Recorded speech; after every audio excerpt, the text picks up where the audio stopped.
Hey everyone, this is Rob from Revelation Rain coming at you with the next video, going through each of the songs off our debut album, Vengeance Is Mine. Sorry about the delay in posting videos. We had a really bad storm come through here, which knocked out power for about 3 days.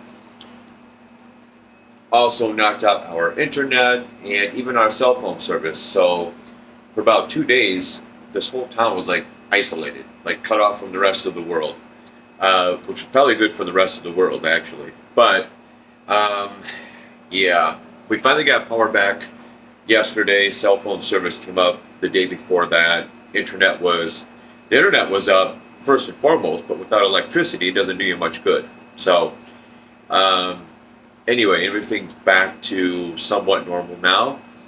So I'm able to post some videos. Um, that all being said, this video that I'm talking about today, is probably one that I've been looking forward to more so than most others because this song is such a great song. I love this song, and the song is called Days of the Week, W-E-A-K. See, there's a pun there, a twist, play on words.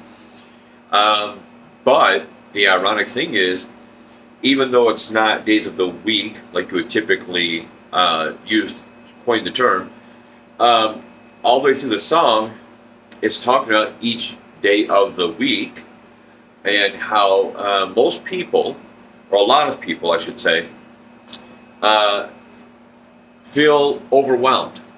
And each day of the week is just another drag, another grind, another day, another dollar, so to speak.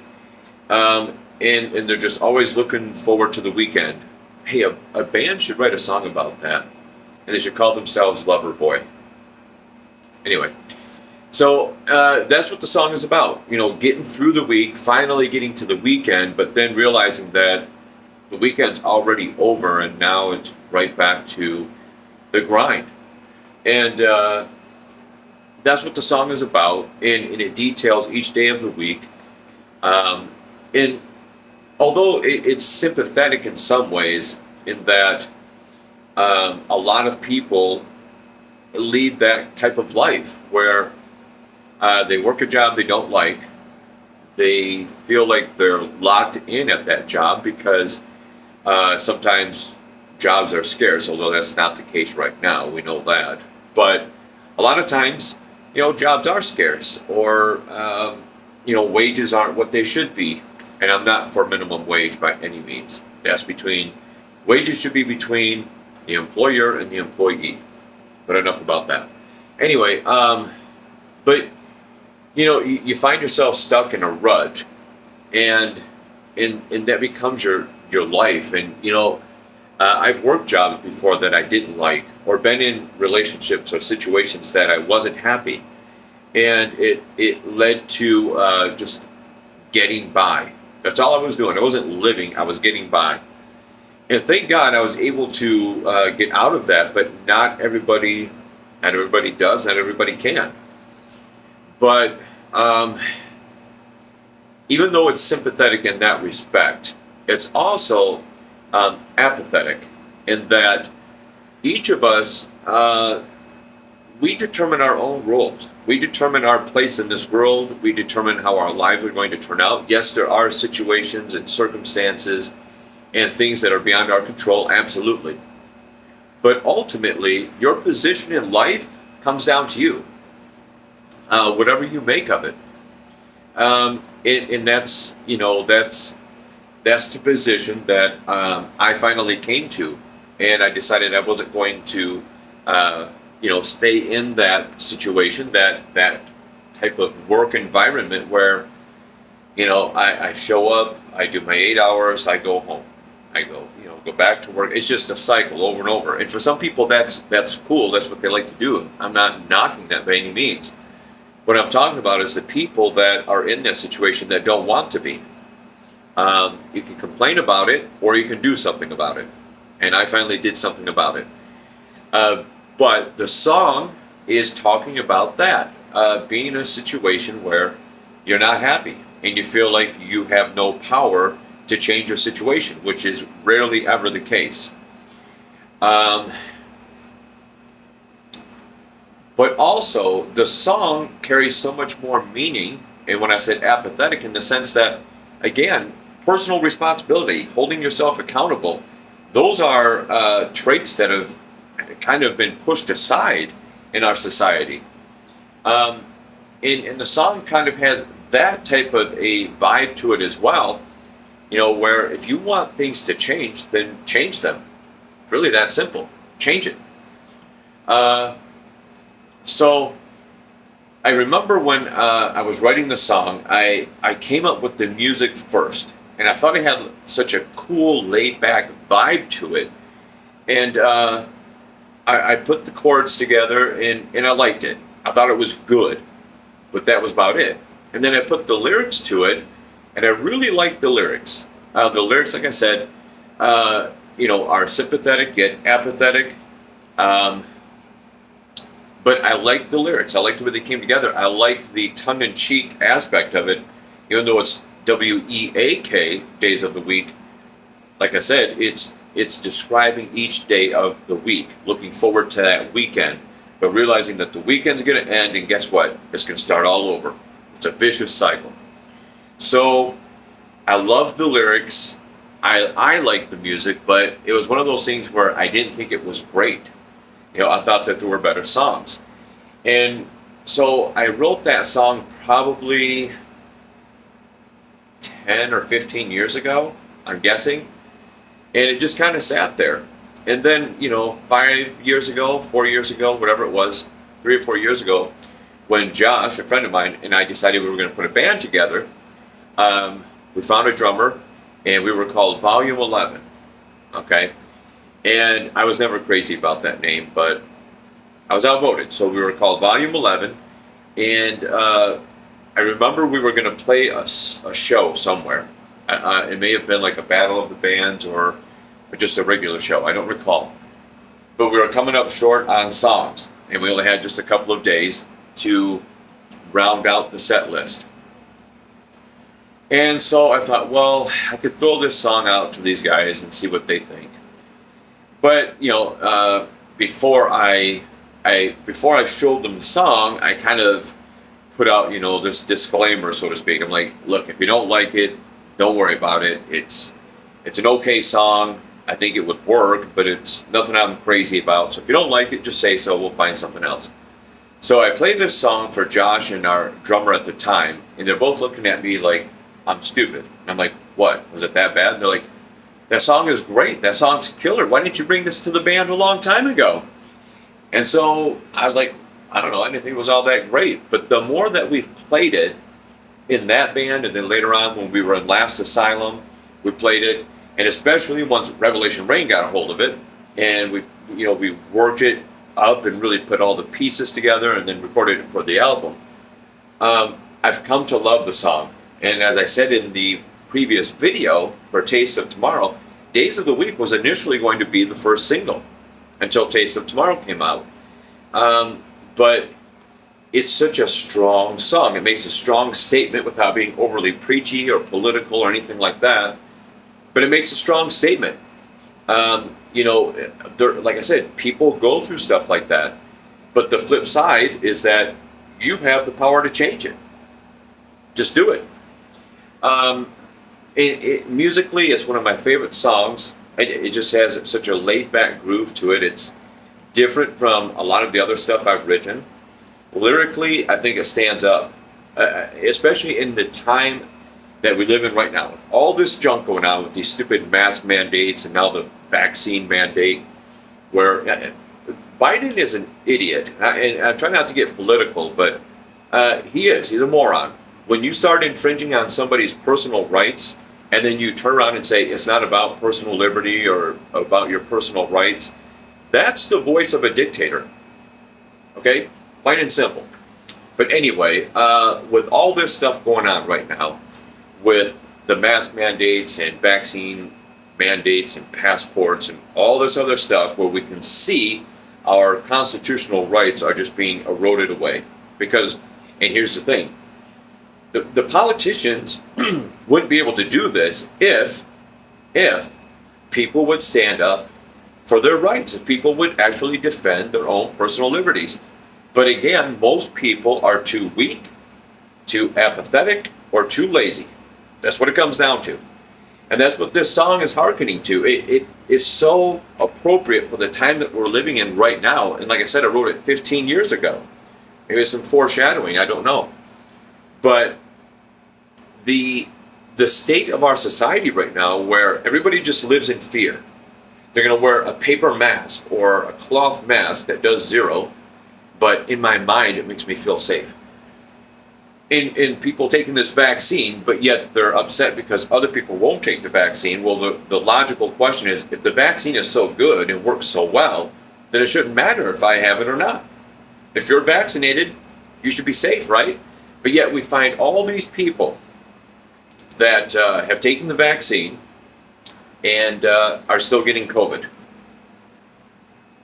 Gee, I wonder if we said that a long time ago, that this vaccine was not going to work, that the masks don't work, yet people that wear masks and have the vaccine are still getting COVID.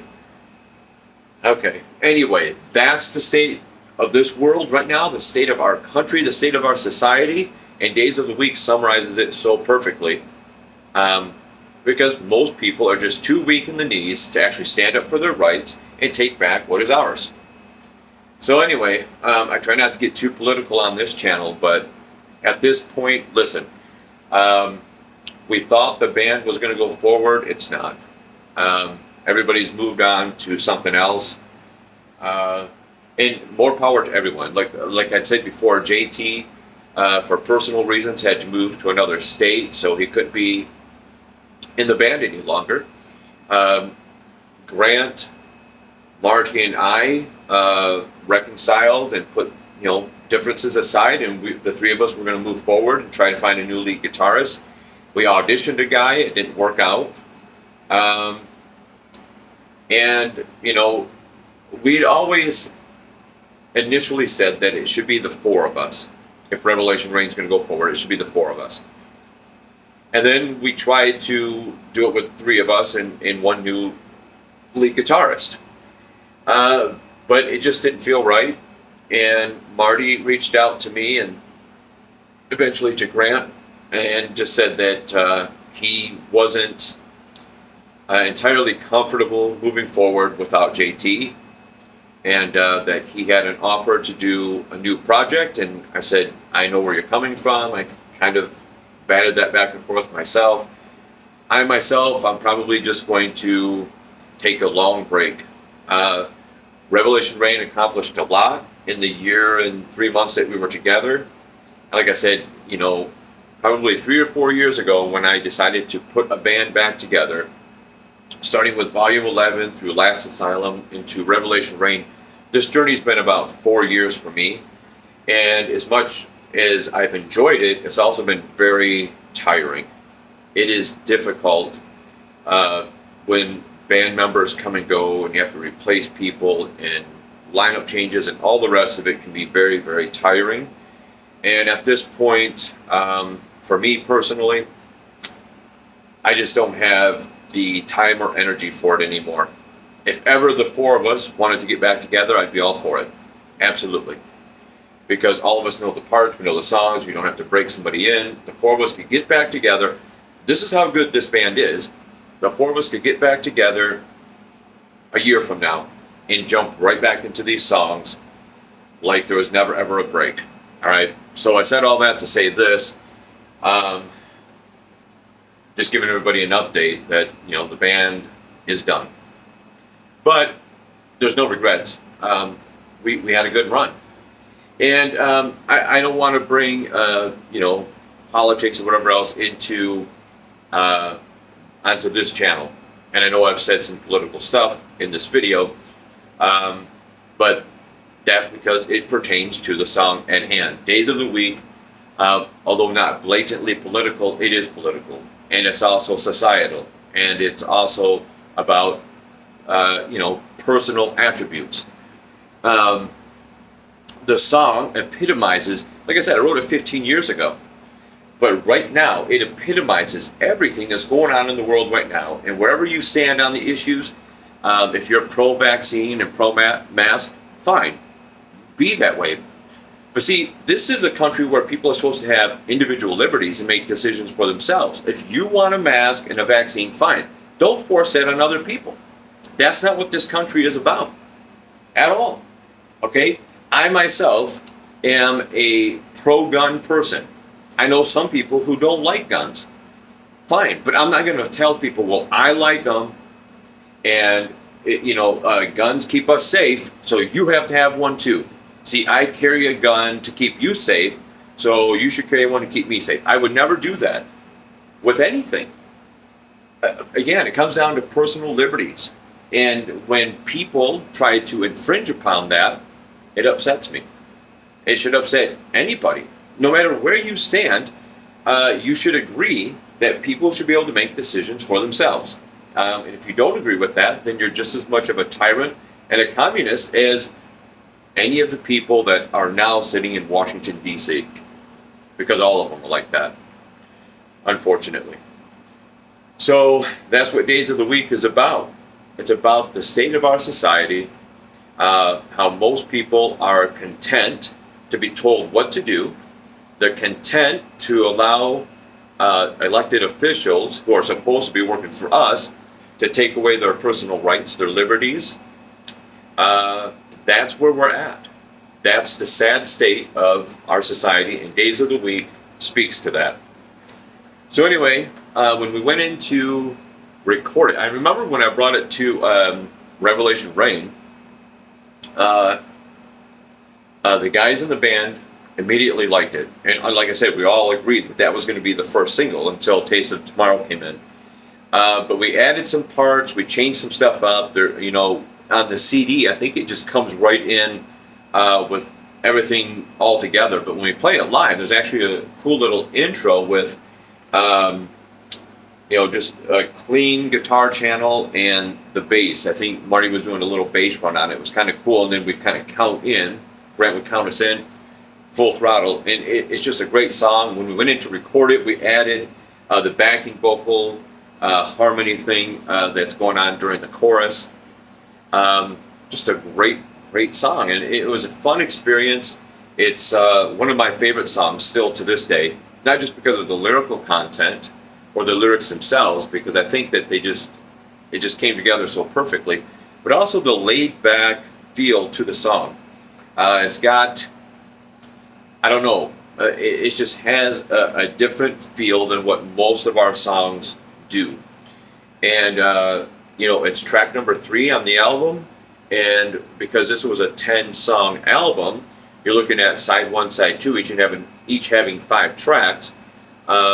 This sits right in the middle of side 1, which is perfect because you're coming off New Kind of Man and Taste of Tomorrow. Now you got this song that's kind of a little more laid back because we're going to head into the first and only ballad on the first record next. That'll be the next video. But that's about it. It's been a song that's usually been in most of our live sets. It always goes over well live. A lot of people really like that song. And speaking of Taste of Tomorrow, which was the previous video, Rocks 100, about a week ago, 2 weeks ago now, started doing their top 20 again, which is top 20 most requested songs for local bands, local artists. And even though this band has been inactive for about 3 months now, Taste of Tomorrow in week 1 was number 16. That's not bad to be in the top 20. And remember, that song, that album came out in August of 2020. So here it is over a year later, and that song is still in the top 20, even though we've been inactive for 3 months, so we haven't been out playing live, haven't really been doing a lot of promoting, etc. That was in week 1, which was 2 weeks ago, number 16. Last week, we jumped up 5 spots to number 11. We're almost in the top 10. So we'd appreciate if you go to rods100.com/requests and just request Taste of Tomorrow by Revelation Rain. We want to get into the top 10. It'd be cool if we hit number 1, but if we hit the top 10, I'd be happy with that. Because again, we're an inactive band, no longer together, That's a song that came out in August of 2020. That was our first single, and it's still doing that well. That speaks volumes about this band, about that song, about that record, about, I don't know, I guess people's taste. People still have good taste in music. Hard to believe when you have stuff like Cardi B. Anyway. All right, guys. That's all I can think about with this song. I know I went off on some tangents and some rants. I try not to do that too much with this channel because it's, the band channel, but there is no band. So it'll be me keeping the channel active and alive, and that doesn't mean I'm going to start, pouring out all my personal beliefs or whatever else. But the song did call for that. That's what the song is about. And if you're on the opposite side, no offense, but I just happen to strongly disagree with you. You want a vaccine, you want a mask, do it, but don't force it on other people. I find that to be wrong and anti-American. It's against everything this country stands for, everything that our Constitution outlines. If you're for that kind of behavior, then move to a socialist or a communist country, and guess what? They'll take care of all your needs at a huge expense and a huge price, and you'll have no personal choices or liberties. If that's the kind of life you want to lead, then go. But leave the rest of us alone. That's how I feel about it. All right, guys. I think that's it. Again, because the band is inactive, I took down the website, which had our store. But Vengeance Is Mine is available on CD and vinyl. Day of the Lord is available on CD. We still have some of those in stock. If you want them, email revelationrainonline@yahoo.com. $10 for either one on CD, $25 for Vengeance Is Mine on vinyl. Send me an email. I'll process the order for you and get it sent out to you right away. I think we might have a couple of signed copies left, but I can't promise that. Oh well. They're just signatures. Anyway, email me. I'll get something sent out to you. That's it, guys. Like I said, it's unfortunate that the band's not together anymore, but it's just how it goes sometimes. And I wish the best for JT, where he's at now. Things seem to be going really well. He gave us an update. Very happy for him. And I hope the project that Marty is looking at works out for him. He's a phenomenal bass player. So, his talents should be utilized, absolutely. Same for Grant. Phenomenal drummer, great guy. Hopefully he finds a new project. I think I'll probably just kind of chill out for a while, and then I'll probably start writing songs again. That's what I do. Maybe I'll go into a studio and record a solo album. Who knows? I don't know. Maybe I'm just being lofty.